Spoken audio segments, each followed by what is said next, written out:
Bonjour à tous et toutes. Nous sommes réunis pour une émission partenaire avec la Société de la Tour Eiffel. Nous sommes rejoints par Monsieur Bruno Meyer, directeur général délégué, et Christelle Jordan, directrice générale. Bonjour. Bonjour Luc. Bonjour. Bruno Meyer, pour commencer, l'année 2021 de la Société de la Tour Eiffel s'est inscrite sous le signe de la transition, notamment avec l'arrivée de Madame Jordan comme directrice générale. Que retenez-vous des 12 premiers mois de l'année? Alors, en fait, les 12 premiers mois de l'année constituent, de mon point de vue, la fin d'un cycle. La fin d'un cycle pour la Société de la Tour Eiffel. Un premier cycle a été celui de 2014-2018, une phase de croissance importante qui nous a amené jusqu'à 1,2 milliard d'actifs. Et puis ensuite, la phase de la fusion avec Affin, en fait, qui a prévalu, en fin de compte, à une absorption de pratiquement 50% de la valeur des actifs de ce qui était historiquement la Société de la Tour Eiffel, et avec une équipe quasiment identique de 25 personnes.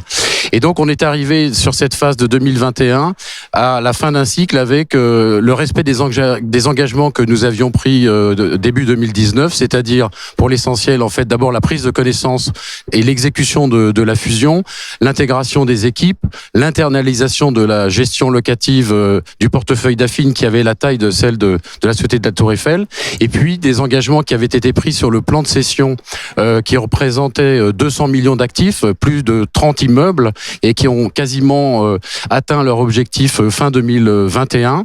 Une dette entièrement restructurée, 330 millions de crédits hypothécaires refinancés en financement corporate, et puis une LTV corrigée, un taux d'endettement qui est ramené aux alentours de 40%, avec une émission de titres subordonnés à durée indéterminée qui nous a permis de renforcer nos fonds propres. Et puis 2021, c'est aussi la démonstration en fait de la résilience de la foncière, avec deux indicateurs importants. L'un qui est celui du maintien des valeurs d'expertise. Donc depuis en fait la situation sanitaire et économique, nous n'avons pas connu sur nos classes d'actifs des corrections majeures des valeurs d'expertise de notre portefeuille. Et puis également une absence de défaillance significative dans le portefeuille, un accompagnement des locataires, une proximité régulière qui nous a permis d'encaisser la quasi-totalité des loyers sur les 2 dernières années. Merci. Monsieur Meyer parle de la fin d'un cycle, notamment avec la fin du plan de cession qui avait été amorcé en 2019. Il mentionne aussi un renforcement des fonds propres. Christelle Jordan, quelle feuille de route pour l'année qui arrive? Alors la feuille de route pour l'année qui arrive, je suis en train de l'écrire. Je suis arrivée il y a seulement un mois. Je suis à la phase de prise de connaissance du portefeuille, des équipes, de l'ensemble des données financières de l'entreprise.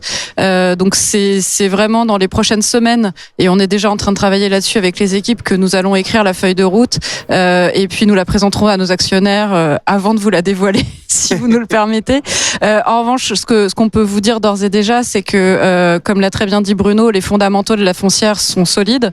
Les équipes ont des compétences certaines sur lesquelles il va falloir s'appuyer pour l'avenir. Aujourd'hui, le portefeuille est constitué essentiellement de bureaux, mais aussi d'autres classes d'actifs. Donc, nous allons explorer cette piste pour écrire la feuille de route. Nous sommes une foncière présente partout en France, à la fois dans le Grand Paris, mais aussi dans les régions. C'est également une des pistes sur lesquelles nous travaillons aujourd'hui. Donc, je peux pas vous dévoiler la feuille de route parce qu'elle est pas encore finalisée, qu'elle est en train de s'écrire, mais avec ce que je viens de vous dire, vous avez déjà quelques tendances pour l'année 2022. D'accord, merci. Vous mentionnez le bureau. C'est une classe d'actifs qui actuellement pose question pour beaucoup, notamment avec, vous savez, la montée de la pratique du télétravail. On parle aussi de la digitalisation des pratiques de travail.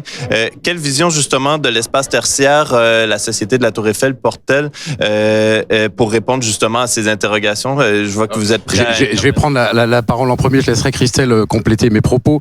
La première chose que je voudrais préciser, c'est que la période de 2020-2021 nous a permis d'avoir une parfaite connaissance en fait du tissu locatif qui compose le portefeuille de la Tour Eiffel. Nous disposons grosso modo de 650 locataires, c'est important pour un portefeuille de 650 000 m², ce qui représente à peu près en moyenne de surface 1000 m², ce qui est relativement modeste, mais ce qui aussi nous donne en définitive une forte résilience. Et donc nous sommes, comme vous l'avez indiqué, principalement versés vers le le bureau. Nous avons des loyers qui sont relativement modestes en première couronne, deuxième couronne. Le loyer moyen de la Société de la Tour Eiffel en région parisienne, c'est de l'ordre de 220 € le mètre carré, et en région de l'ordre de 170 € le mètre carré. Ce qui constitue pour nous un atout majeur, puisque vous pouvez comprendre que dans les préoccupations qu'ont les locataires sur nos classes d'actifs, en fait, il est possible, en tout cas nous on l'a constaté par l'absence de négociations significatives sur le tissu des PME-PMI qui sont dans notre portefeuille. En fait, nous avons constaté en fait assez peu de relocations ou de renégociations sur des réductions de surface, compte tenu du fait que nos locataires sont des PME-PMI pour l'essentiel, en fait, qui ont des loyers relativement modérés et pour qui la préoccupation immobilière ne constitue pas nécessairement dans l'environnement sanitaire et économique actuel, en fait, la préoccupation majeure. Après, ce qu'on peut aussi rajouter, c'est alors d'une part, on l'a vu, hein, le Covid, ça a été un accélérateur de tendance. C'est pas une innovation que de dire ça, mais on a vu aussi dans cette accélération des tendances, une augmentation de la demande en termes de services. Donc nous, on a un portefeuille qui est très présent dans le Grand Paris. On pourrait se dire, oh là là, c'est peut-être pas les localisations idéales pour du bureau.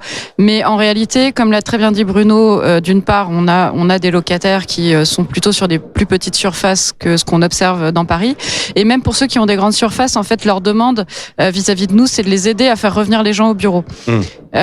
Pas nécessairement toute la semaine, évidemment, mais de les aider à faire revenir les gens au bureau. Et pour ça, nous, on travaille vraiment main dans la main avec eux pour offrir les services qui vont bien, les accompagner dans leur démarche de réaménagement de leur plateau, les accompagner dans leur démarche de petits plus qui font que les gens ont envie de revenir au bureau, même si c'est peut-être pas la grande tendance de ce qu'on voit aujourd'hui. Nous, ce qu'on observe en discutant avec nos locataires, c'est que s'ils ont envie que les gens reviennent au bureau, et les gens ont envie de revenir au bureau. Donc, nous, on les accompagne dans cette démarche. Après, il y a aussi toute la partie qu'on va appeler floutage des secteurs. C'est-à-dire qu'aujourd'hui, on voit que les codes de l'hôtellerie rentrent dans le bureau, les codes du commerce également. Et grâce à notre connaissance de tous ces marchés-là, nous, on arrive à les accompagner aussi dans cette grande tendance. D'accord. Donc, manifestement, vous êtes prêts pour accompagner cette nouvelle phase de développement pour la Société de la Tour Eiffel? Nous sommes prêts. Certainement, oui. Parfait. Merci à tous les deux pour votre temps. Merci à tous et toutes d'avoir été avec nous. À bientôt sur BITV.